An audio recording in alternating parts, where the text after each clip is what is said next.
Welcome. You're listening to The Radke Show with David and Melissa Radke.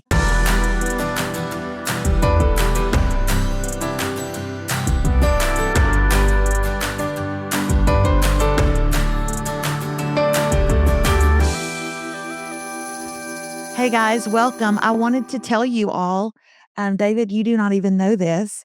I have a haircut appointment. You gonna go shorter? Okay, no, listen. It's literally been 2 weeks ago that I was sitting here in a sun hat. Okay. And now I have a speaking engagement and I don't want to go without my hair being a little bit shorter because it's grown out in 2 weeks. Okay. And I texted her and I told her and she's like, but the last time I saw you, you were crying as you walked out the door. And I said, I know. And now it's grown out too much and I need to go a little shorter, but I think I can pull it off. I kind of like it. And I love my hair taking like 9 minutes to fix from tip to tail, baby. Tip to tail. Yeah, we've only been late, like most places, like 10 minutes. Oh, and Usually normally it's like 25. 20, 25. Okay. Ha ha. I told you were overreacting. I was going to tell them something that funny that, I know what it was. I was going to tell you. So one of the reasons that you watch the Radke Show, if you watch it, is you want to hear about our family, right? So if something funny happens, you want to know. I assume you do. I just told David this and I thought I'd share it with you guys. Remy called me yesterday from college and she had a really bad sty. And she's like, what should I do with the sty? And I said, well, obviously a hot compress is the best thing you can do. And I said, let me show you mine. I made a homemade hot compress at home. I used to get them frequently. Is this the sock? Yes, I still have it. So I took an old gym sock and I filled the bottom of it with rice. And then I tied off the top of the sock and I keep it in my lingerie, which I don't even own one set of. I keep it in my drawer with my jogging pants. And then I microwave it if I need it. And it's a hot compress and the rice stays really hot. So I said, but baby, obviously you don't have access to rice. So go get you a washcloth.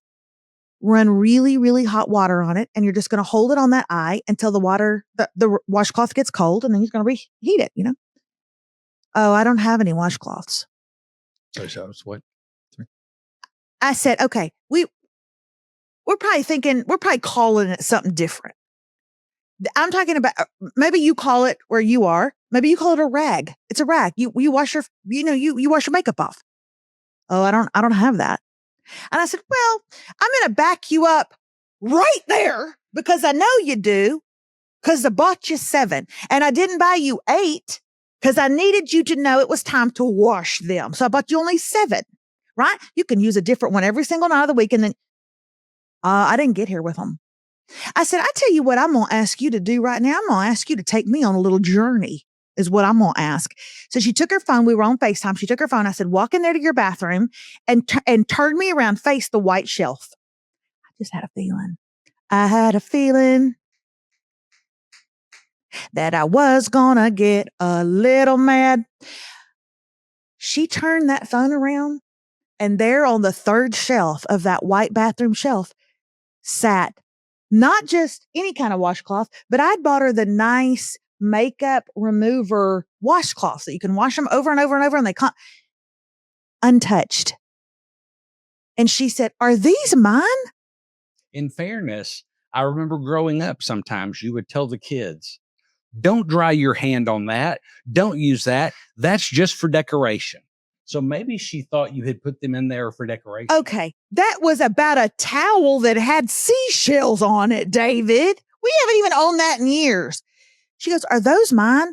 First of all, she doesn't live with an army of people. She's not in a barracks, what have you. She's only got 3 other girls. How easy would it be to go, hey, is this yours? No. Yours? No. Yours? No. Well, then it must be mine. I said, Remy, what you been washing your face with? She said this, and she picked up a roll of paper towels. She picked up a roll of paper towels, y'all. She's very well exfoliated. She's lost the first layer of her skin. Dear Lord. But I will say this. I wash my face every morning, most nights, And I never use a washcloth.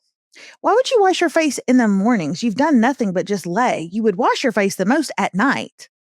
Get off all of the day's living. And then in the mornings, what I do is I generally re-wet my washcloth and just kind of give a little skim. I don't like to dry my face out and do too much to it.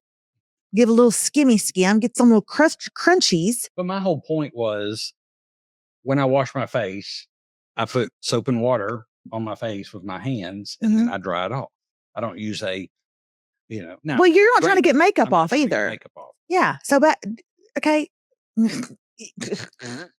Y'all, today's topic, I am fascinated with it. I want to give to it. I want to give to it, but I can't. It is so over my head, but I'm so fascinated by it. David really put me onto it the other day and we started talking about it. And our conversation, I was cooking dinner and I was like, David, we've got to stop and save this for the podcast. And he goes, you think they would enjoy it? I said, who the heck cares if they enjoy it or not, right? They're on our porch. We get to talk about what we want on our porch. If you don't like it, get your own porch. It was really fascinating, but David's got to head up this discussion or I'm going to have us going north when we should be going south. So I want you to take it from here, Dave, but just know I'm going to interject all the time. All up in here. Ah. Okay, so I ran across this podcast. A lot of you know Mel Robbins. Glasses, black glasses, Mel Robbins, lover. And, I should have written down the name of her podcast. The Mel Robbins Podcast. Just Mel. Okay. Mm-hmm. So the Mel Robbins Podcast, I don't listen to it. Don't know if I've ever seen more than just like a little clip, but that's what this was a clip. But I have her book, Let Them, and it's awesome. Awesome book. Great book. That's the most current one. It's her most current, not her only bestseller. Lord, all of her books are, but like she's legit. So she's what do you call that? Thought leader. Thought leader. Yeah, she is. She really is. So on this particular episode, she had Dr. Todd Rose, who is the best-selling author of the book Collective Illusion. And so this is going to be a magic show. So first, I want to give credit to Mel Robbins for hosting the interview. I also want to give credit to Dr. Todd Rose, who's on the podcast. And may I say, the amazing information. Dr. Todd Rose dropped out of high school with a 0.9 GPA. Okay. And I don't mean to be ugly, but that just made me feel better about my kids. He dropped out of high school with a 0.9 GPA. He lived in welfare for most of that time. He was on welfare. Eventually put himself back in high school, into college, through Harvard, and got his doctorate. So he's a guy who has done the work and was very knowledgeable, but very kind in his delivery. I liked him a whole lot. Go ahead. Yeah, he was very good. Mm-hmm. So we will link in the show notes the actual podcast, the YouTube, as well as his book, just so you can kind of go a little bit deeper, because obviously they go relatively deep. He's the one that did the study, but we thought kind of breaking it down on more of our level, basic level, a layman's term, it could be a really great discussion. And we'd love for you to be as interactive with this episode as you can. If it's leaving a comment, if it's sending us an email, melissa@melissaradke.com. And maybe we could even have a part 2 down the road of what y'all think based on those discussions. So, what we didn't talk about, do you want to just kind of jump off in it, or do we want to show them a little clip to at least kind of give them a baseline maybe? You came in the kitchen when I was cooking the other night, and what you said was, I'm going to hold the phone up and I want you to watch this clip. And that was what sent me, and we started talking from there. Let's let them start with the same thing. Okay. You guys take a second and look or listen. If you're on the podcast right now, just listening to this in your car, take a listen to this clip. Here's a stat that blows my mind. We know on social media writ large, roughly 1/4 of all the interactions you ever have are with bots, and you don't know it. And with AI-enabled bots, you wouldn't be able to tell. They are so sophisticated. If you take what was Twitter, which is now X, research has shown that 80% of all the content on that platform is generated by only 10% of the users. Pew Research has found that 10% isn't remotely representative of the general public. They are extreme on almost every social issue.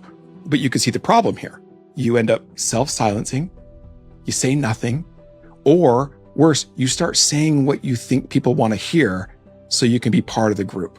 And when enough people self-silence, the only people left are the people on the fringes.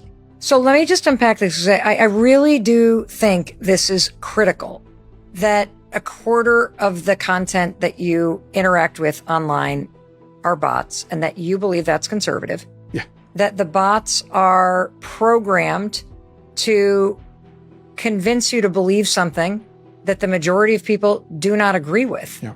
Your brain assumes the loudest voices, repeated the most, are the majority, even when you know it's not true. I believe regardless of how you voted, regardless of what country you live in, there is this deep weariness within families, within communities, within friend groups to even talk about anything, because we convince ourselves that they believe what the bots and the 10% loudest voices believe. And you're here to tell us that they don't believe that at all. They absolutely do not. I mean, we have the data. You can download all of we've studied everything from the kind of lives people want to live, the kind of country they want to live in, what they want from education, healthcare, criminal justice. It is shocking. When you get beyond the social pressure and the distortion, we are unbelievably similar in our aspirations, in our fears, in our desires. But we just don't believe it's true. And so we act accordingly. But whatever fear you feel, remember, you know something's wrong right now. The problems in our society seem so big, so insurmountable, that there's an apathy that sets in. Mm-hmm. Because what could I possibly do?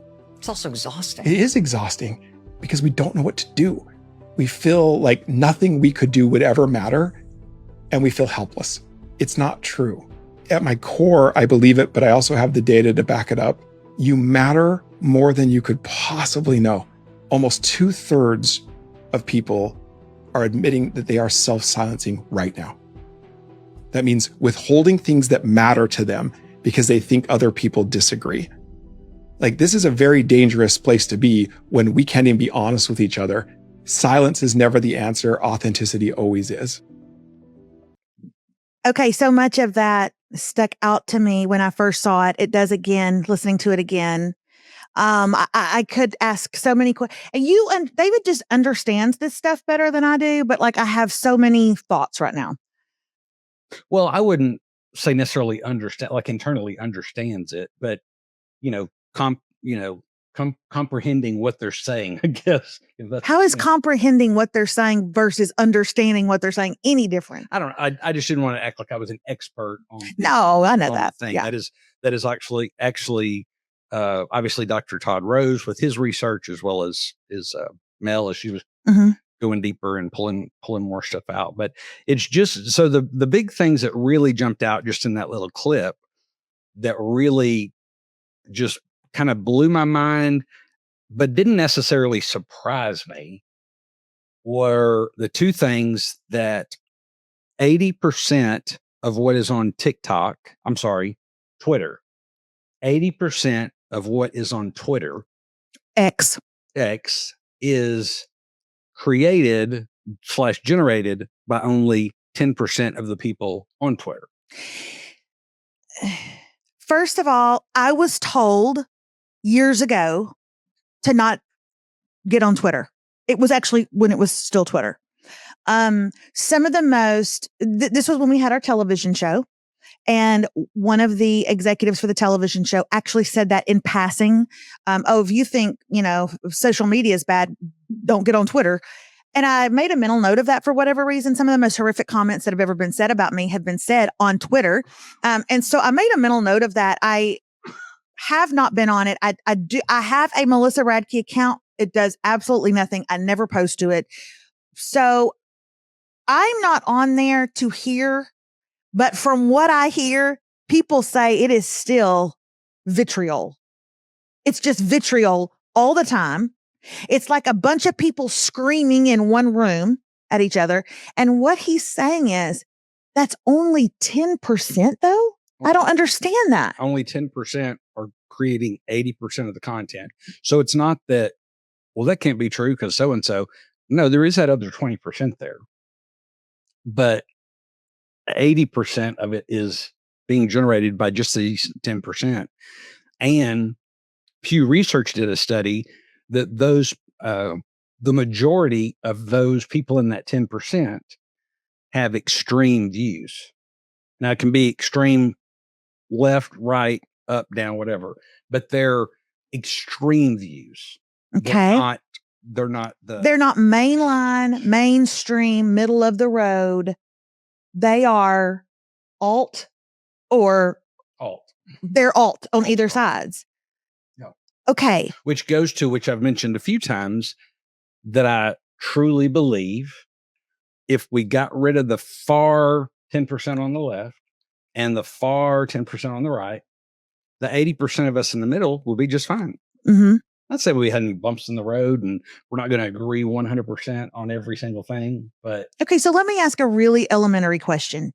Someone else surely has to be thinking this. Is it, when you say it's 10%, is it the same 10%? What does that mean? What does that mean? Like, Okay. I'm just going to use small numbers because I don't even know the actual numbers on it for X. But if there's 100 people on X, 10 people are writing 80% of what's put out. Are those 10 people real? That's a great question. Or are they bots? That's a great question because the other thing in this clip that just fascinated me, that, what is it? One fourth, 25%. So 1 in 4. Yes. 1 out of 4 people. And they say that's conservative. It could be a little more, but 1 in 4 of all interactions that we have on social media are with bots. And because AI has come so far, we would not be able to tell it. Okay. David, I have so many questions. And that's across the board. Now we're not just talking about X. We're talking about Facebook and Instagram, just across everything. Okay. So Marilyn from Mississippi puts up a post. It's a simple post. She doesn't mean anything by it. It goes viral for whatever reason because Marilyn's family and friends started sharing it. And Marilyn did write something kind of political in there and she didn't mean to raise any fuss, but she did. And it begins to go viral. And then Marilyn wakes up one morning and she's got 300 comments. She's got 300 comments. Are you telling me that 1 out of every 4 comments is a bot? Yeah. I mean, on any post or any interaction, it could be slightly different if the kind of average is that. But what about the little profile picture? That little profile picture looks like a woman holding her dog. That little profile picture looks like a watercolor painting that someone did. It does. I'm gonna show you something, and I'll put this up on the screen for those of y'all that are watching the Radke show. Have you seen this girl? Her name, Tilly. I don't know what her last name is. Is she going to be like scantily clad or anything? Mm-mm. Oh, have you seen this girl, Tilly? I have not seen her. Is she missing? Do y'all recognize Tilly? She been on a milk carton? No. They are setting her up like she's the next Scarlett Johansson or Natalie Portman, and they are actually very aggressive in talks with various different agencies to represent her. Oh, okay. She's 100% AI. She's 100% AI. No. And she's No. That is a picture that they stole from someone.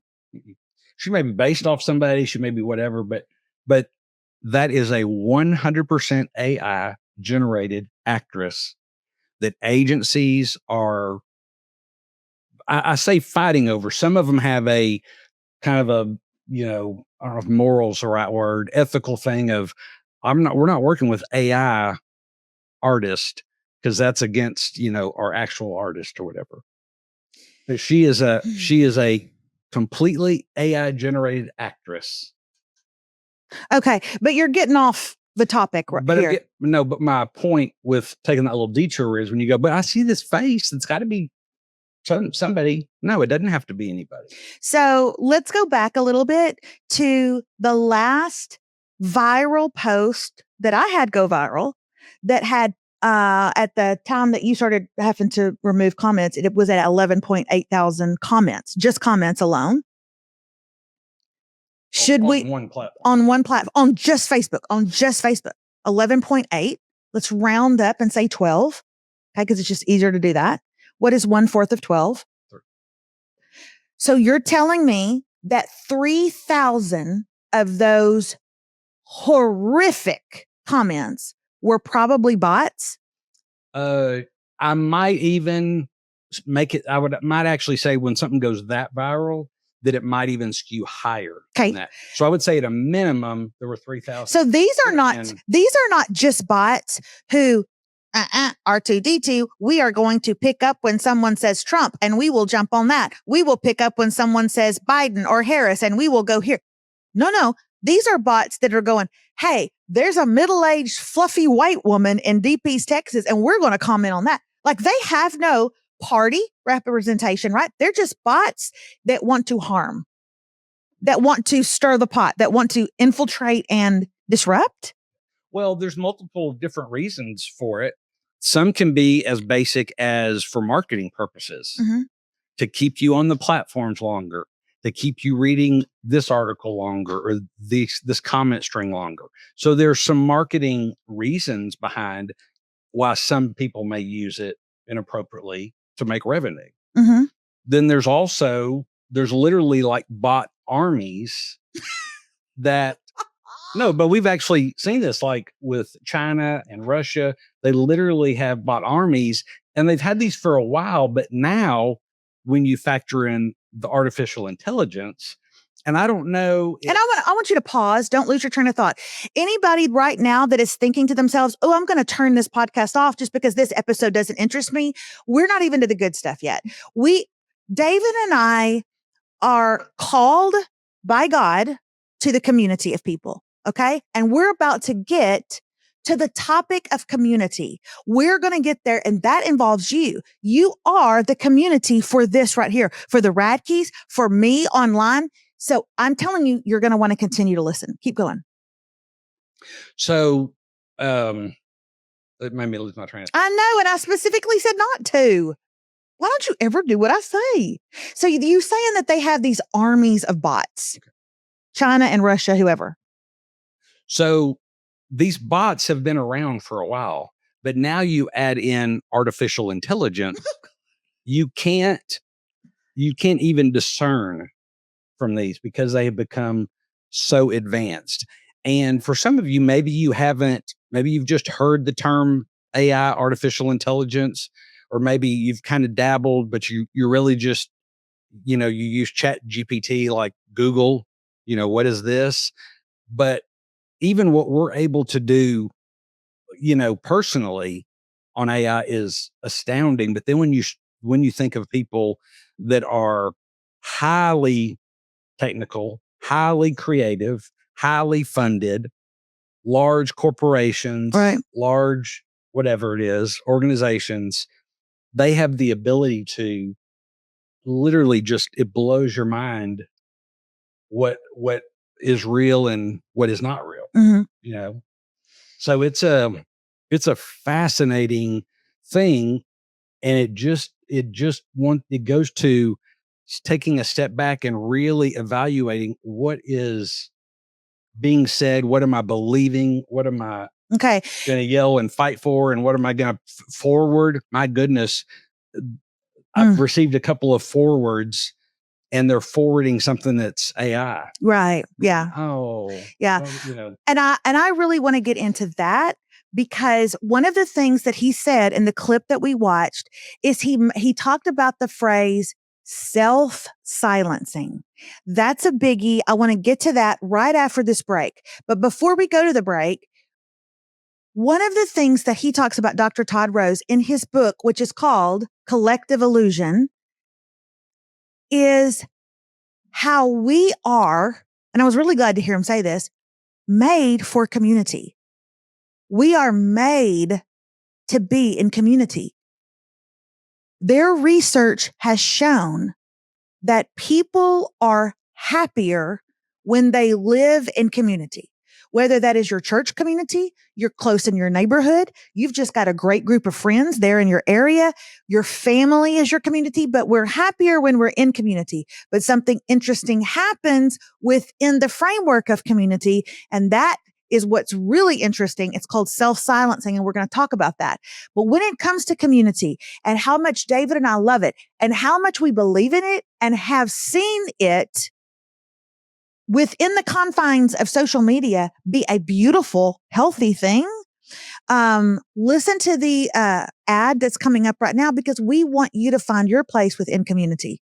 Okay? It's important that you know that listening to this on this break, and then we'll be right back. Hey, y'all, it's Melissa. If you like what you hear on the Radke Show podcast, then you'll love what's happening over on my Substack, Stretch Marks. It's where I tell the stories I'm not ready to say out loud yet. You'll get my weekly letters, my daily voice memos, and the kind of community that feels like girlfriends around queso with Diet Coke. Come join us, melissaradke.substack.com, and bring your stretch marks too. We wear them proud. All right, we're back. It's really interesting. You were talking about that we need community. We're wired for community because every civilization had community for survival.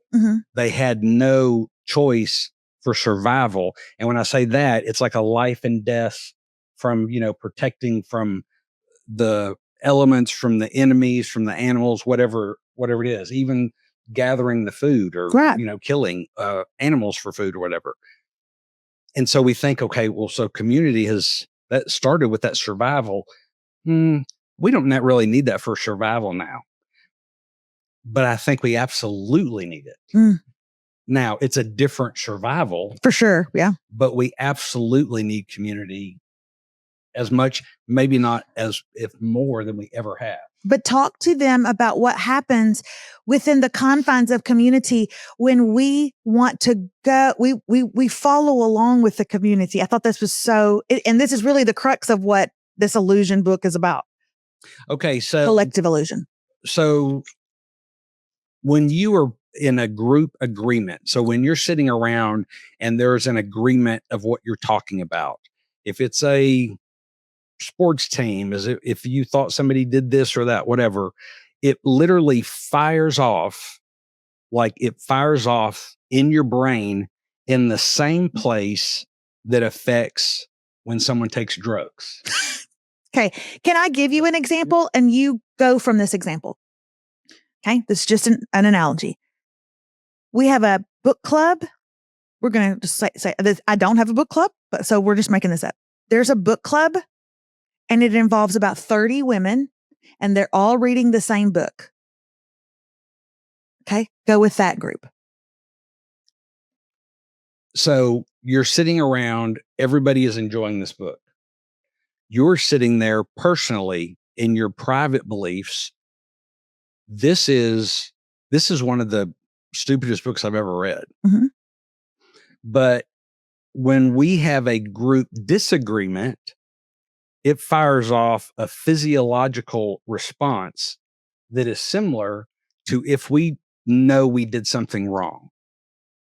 I know I harmed somebody. I know I broke this law, or I know I wasn't going to do this and I did. When we have that feeling that we screwed up, we messed up, it's the same when we feel in disagreement to our group.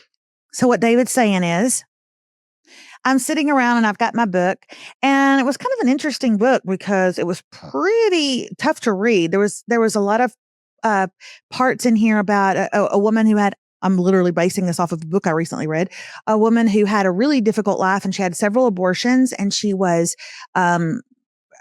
really risque in how she lived her life. And so she got pregnant a lot. And, but then later she matured and she ended up a wife and having children. And there was a lot of things I liked, but there's a lot of things I disagreed with. And I'm sitting around in book club, let's say, and I realized that we're all on the same page about this book. No pun intended. We all feel like, I didn't like some of the parts. And because we're all in agreement about that, it is signaling and firing off things in my brain that's the same as taking hard drugs, because I feel I am in it with these people. We are in this together. We all think the same way. And you've been rewarded. And I'm rewarding. Yeah, I feel, yes, I agree with that. Oh, I totally agree with that. Oh, that's exactly what I was thinking. Versus everybody is loving this book. And I felt like it was modern and I really like how they did this. And I really thought they dealt with abortion like so and I'm sitting there like this. And I dare not say a word because I don't want to be on the outside, because who does? And it makes me feel like when I was growing up and I knew I was in trouble. So I just wanted to remain small in the back seat and not say anything. Is that what you're saying? Absolutely. Because at that core, we all need to belong. And so when those things happen and those responses fire off, that either is a kind of a pleasure response or a pain response, that starts to dictate our path, because we need to feel aligned. Mm-hmm. We need to feel that we belong. And so it pulls us to having the group agreement instead of group disagreement. Got it. But let's talk about silencing. What happens when we didn't like the book and everybody else did, so we sit there silently?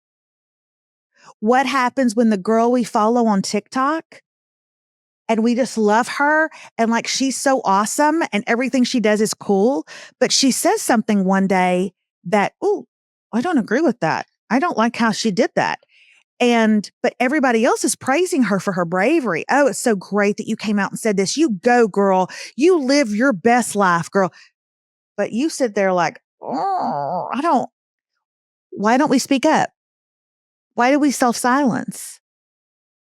Because we don't want that pain.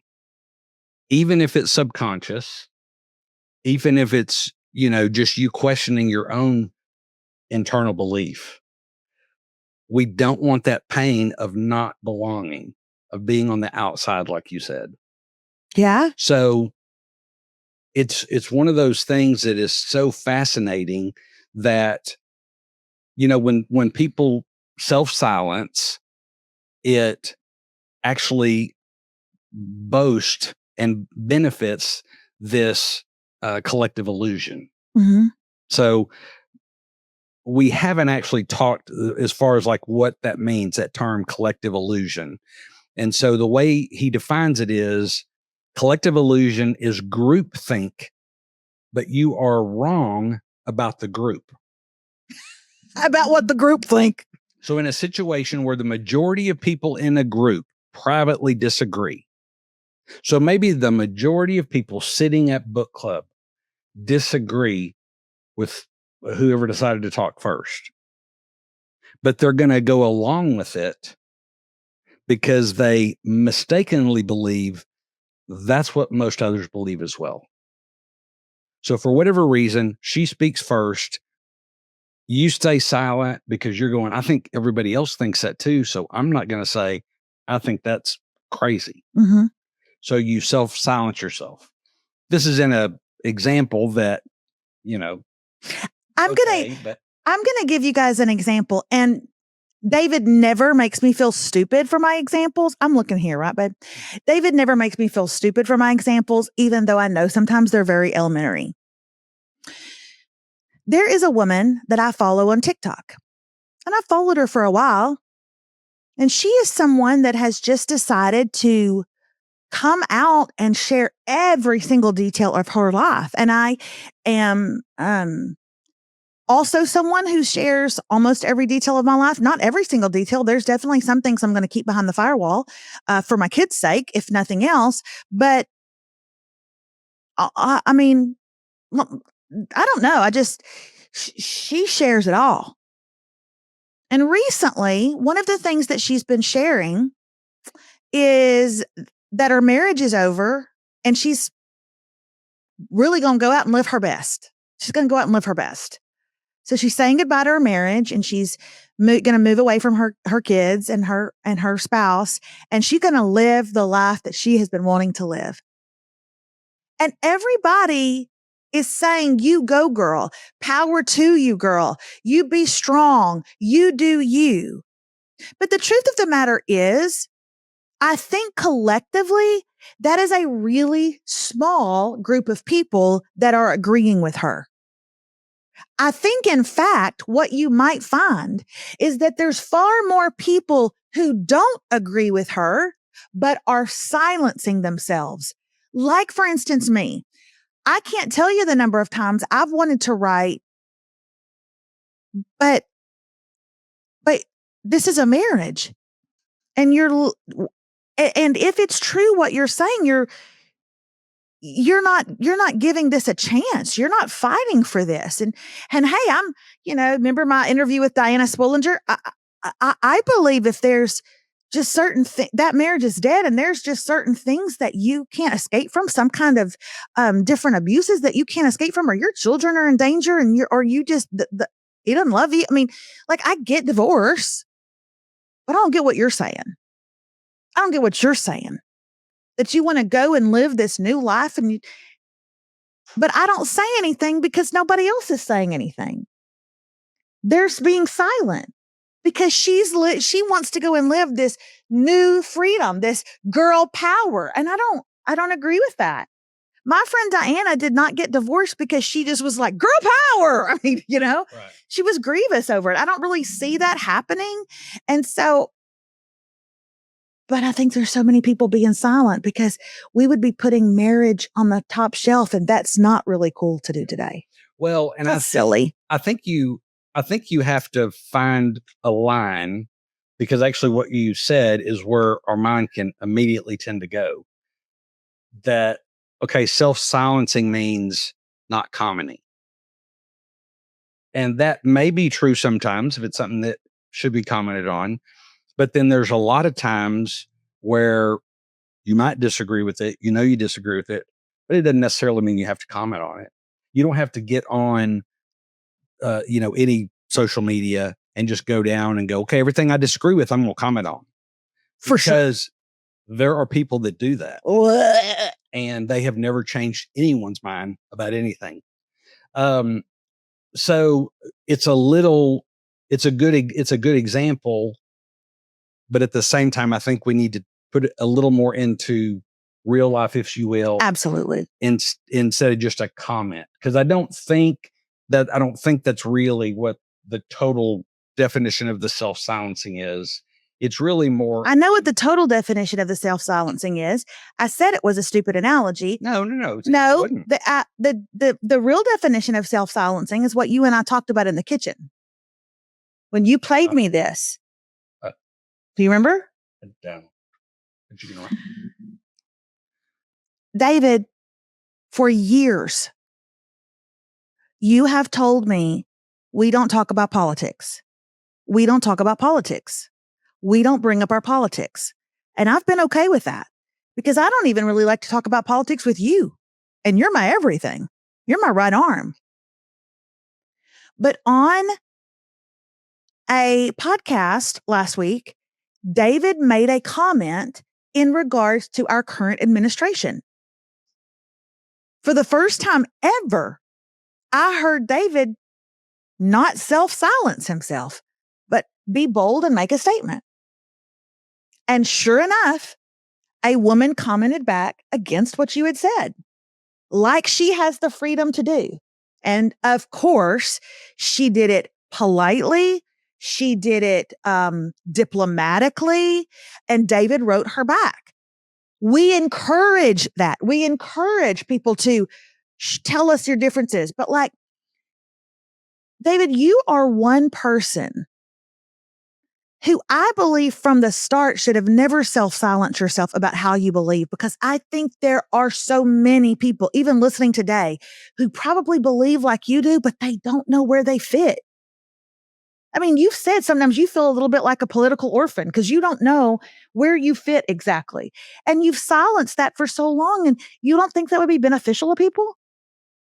Yeah, I think we're in a unique place where we've always stayed away from that. Number one, we're not massive political people that Right. are out hanging signs and that's just not who we are necessarily. But there's so much of that we do is just it's laughing and fun and having a good time together and building we've talked about building a table and a community that everybody can come to and everybody can have a chair. And so if there's those kind of hot button things that could dissuade somebody or maybe just kind of get in their way. Mm-hmm. Yeah. If that's not our goal, if we're not going to be, the next show on, the news talking politics or that kind of things, I just don't feel like it's something that's, predominant in what we talk about. I don't feel, maybe I need to analyze that more. I don't necessarily feel that that's self-silencing, but there have definitely been times, whatever the case is, whatever the issue is, whatever, that we probably have avoided saying something that maybe we should have said something. People may be listening right now and thinking, well, why are you saying that all to David and you're not saying it about yourself? David and I agree on 99% of everything. He just can put it in much better words than I can. I don't trust myself to do that. I don't talk about political things very well. I just wished he said more because I think more people probably follow along the line that he is than you would think. Because again, there's the 10% are screaming. The 10% are screaming and the 80% are letting them, right. And we're being silent. Well, because what is, I thought I wrote that down. Oh, yeah. Okay. So we believe the loudest voices repeated the most are the majority. Mm. So we have a tendency, whatever the loudest voice is that's repeated consistently, that must be what the majority thinks. Mm-hmm. Now, obviously, if you're somebody far left, I'm not talking about somebody on the far right, but if there's somebody on the far left and they're the loudest and they're being repeated the most, people that would lean that side are going to think, well, that's what must the majority think. Right. And the same on the right side, mm-hmm. It's one of those things that we're so inundated with loud voices, repeating voices, and it causes us to self-silence, which only helps enforce the collective illusion where being authentic is actually like the kryptonite. That's right. Of collective illusion. That's right. Where it starts to break down. So like in your example of this person on social media, your self-silencing isn't necessarily getting on and I'm going to make a comment so she knows how I feel. That's probably not the thing. I've never done it. But if you are sitting around with 4 or 5 of your girlfriends and your group and you're talking and you're discussing as friends and it gets brought up, in that situation, in that dynamic, if you sat quietly with your private beliefs and said nothing, that's a perfect example of when you could, but you shouldn't be self-silencing. Mm-hmm. Because that's in a place where you can have this discussion. I want to ask you this last question before we go to break. And I think it's really kind of important, David, that we ask this question, not every single week when we do our podcast, but I want to start throwing this question in a little bit more.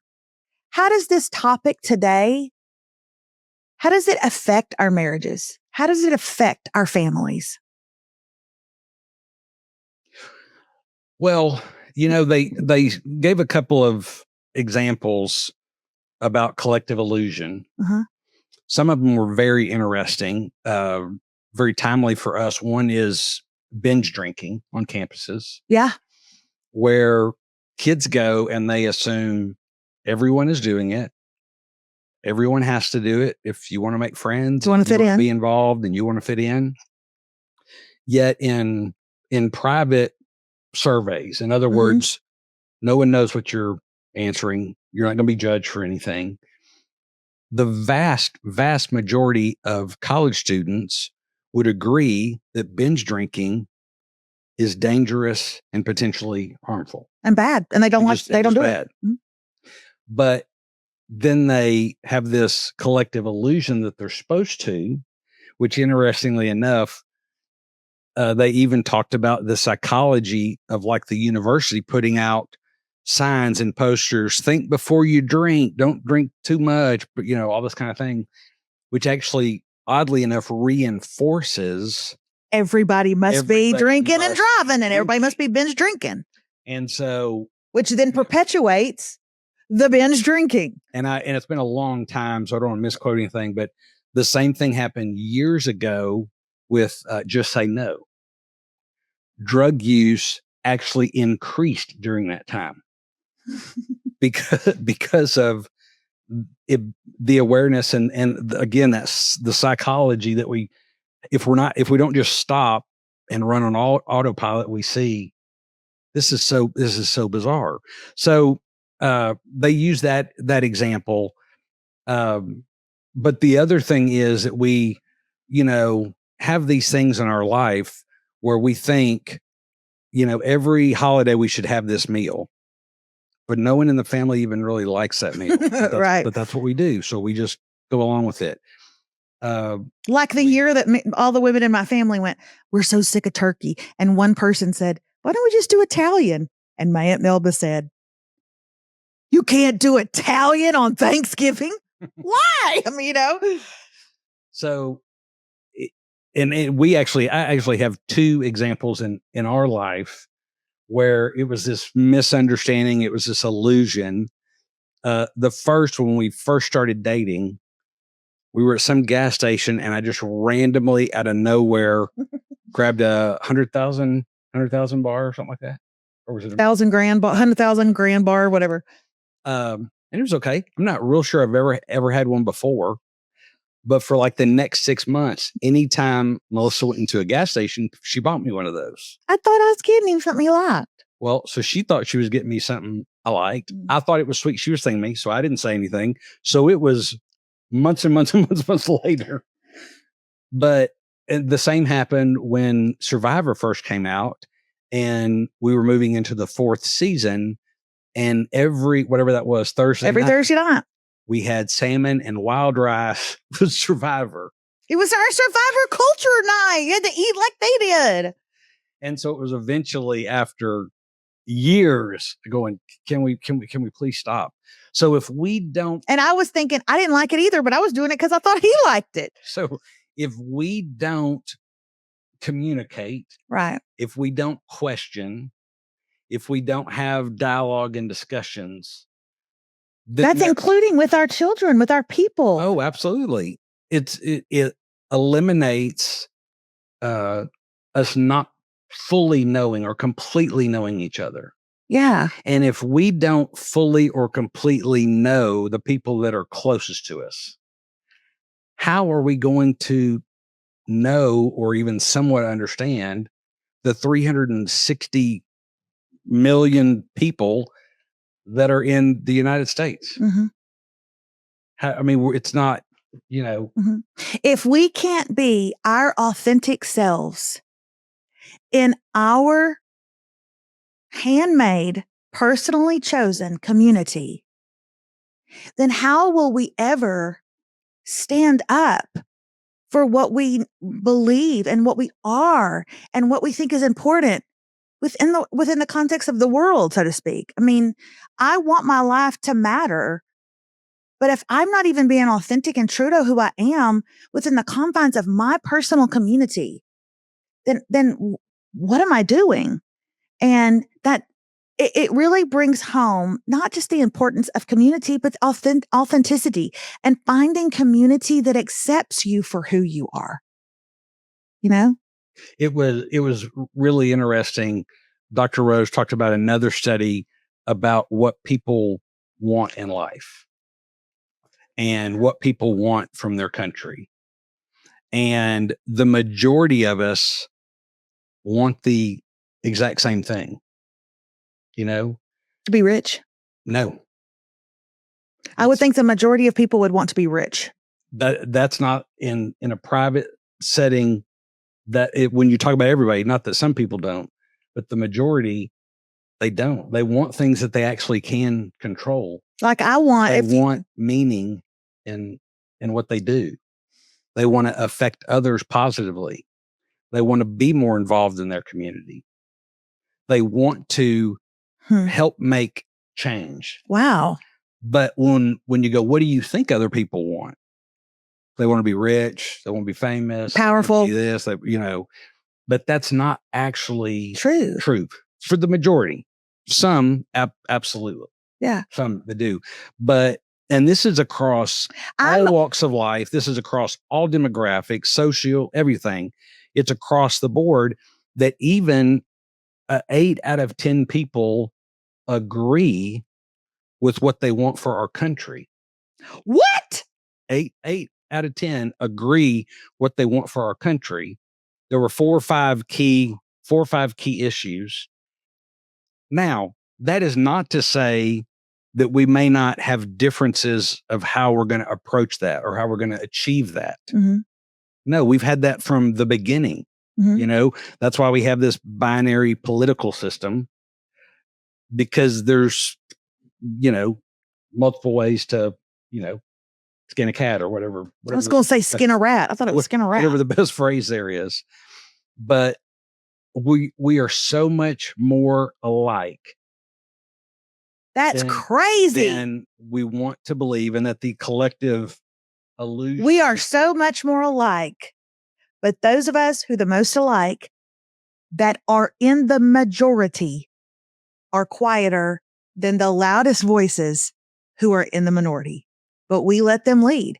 We let them make their comments and we stay silent. And here's the really scary thing that should be our call to action to stop self-silencing, to take a step back and look at not only is this really my belief, or is this a belief I just feel like it's been pumped into me, is that this generation, our collective illusion becomes the next generation's private beliefs.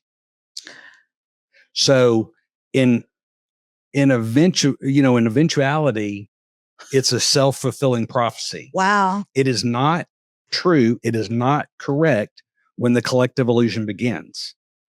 But as a self-fulfilling prophecy, right, over the loudest repeated, and self-silencing, which strengthens it, it will become the next generation's private belief. Wow. A very, a very kind of tongue-in-cheek example, where kids now are asked, what do you want to be when you grow up?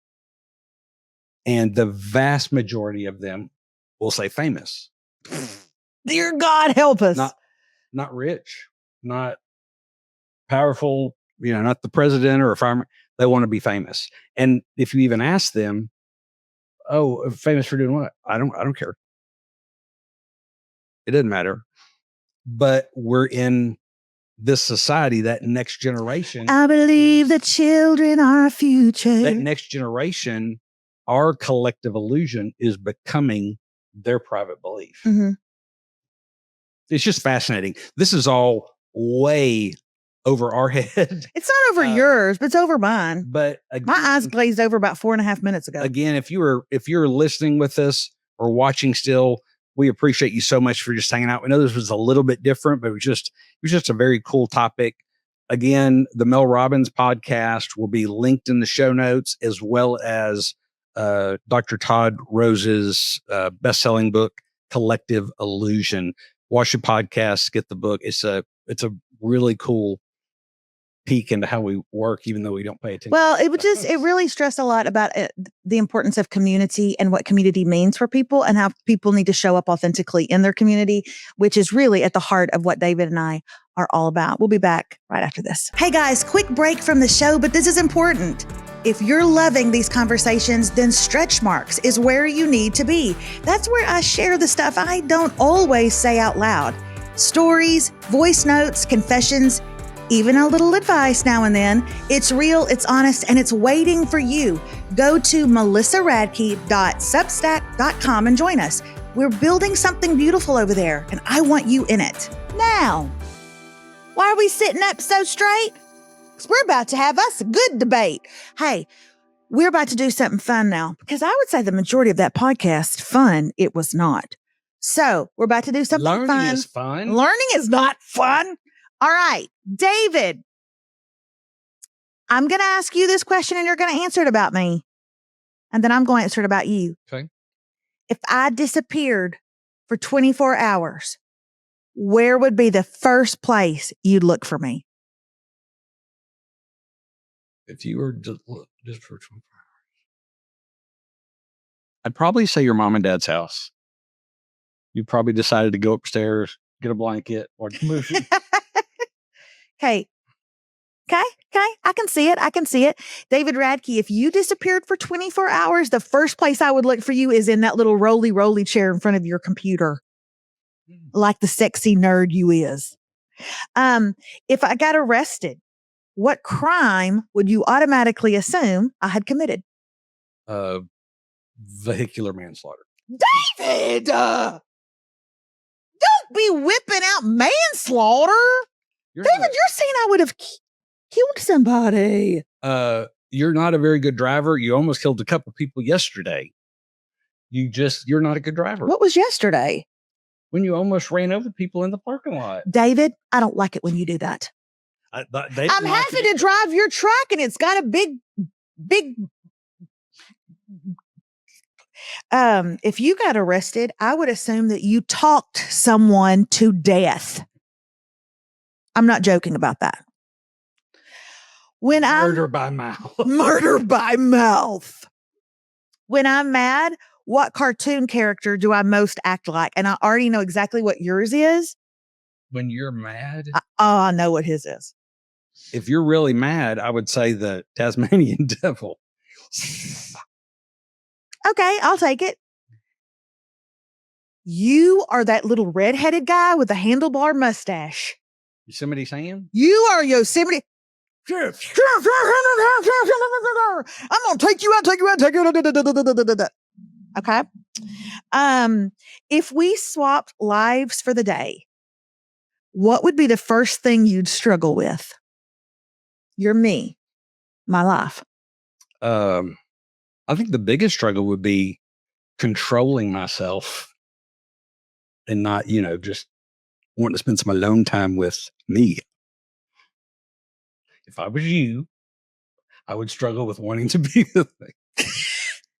And if I was you, I would struggle with putting up with me. Yes. If we were in a zombie apocalypse, would I be the group leader, the comic relief, or the one that screams first? Comic relief. In a zombie apocalypse, David? Yeah, I think so. I am going down first. I'm not going to run. I'm just going to lay back and let it happen. Sounds just like our honeymoon night. David, I guess you actually are really, she's an incredible speaker, comedian. So part of your gift is knowing your audience. And I guess in a zombie apocalypse, you go, I ain't making none of these people laugh, so I'm going to scream. I'm here for it. Take me, I'm yours. In a zombie apocalypse, you would try to be the group leader. Always have a plan. If you will follow my plan, then I wouldn't have to. Okay, that would be David. That's it. Just those questions. That's all I wanted to ask you. I love it. Ask those questions to your people and see what they say and let us know. Again, Thank you so much for being with us today. As always, on this episode of The Radke Show, make sure you like and subscribe and follow and all the great things. Hey, would you do us a favor? Would you, right now, wherever you're listening to your podcast, wherever you're watching to your podcast, would you go leave us a 5-star review? That helps us out more than you know. Write a few words. The stars are great, but write a few words in there too about what you love about The Radke Show. You spell that Melissa. Hey, we're so glad to be here today. Stay tuned for next week's, where I do an entire podcast in leopard. I didn't know how to end it. That'll end it. Thanks for listening to this episode of The Radke Show. We're going to end now so that you can go and love on your people. Till next time.